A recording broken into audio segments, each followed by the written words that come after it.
Idol. So for today's video, I'm gonna share to you. So ngayon guys ay meron tayong isang customer na nag-request na pagganahin yung kanyang controller. So yung controller niya guys, nabili niya yata to sa online. Itong pinakang port na to, ito ay para sa display.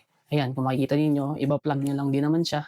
So tamang-tama, 5 pins, 5 pins. So ipa-plug niya lang. So kung magkakaroon ng reading. Ayan, so kung makikita nyo guys, meron na siyang reading na 65.5 volts. So ibig sabihin, dito natin i-connect yung switch sa mismong 3 pins na to na port. So guys, ito yung connection niya. Yung green sa mismong kaliwa, and then yung black naman is sa gitna, and then ito namang red is mismong right side. Ayun guys, i-test na natin yung ating display. So ayan, nakaset siya as gear 1.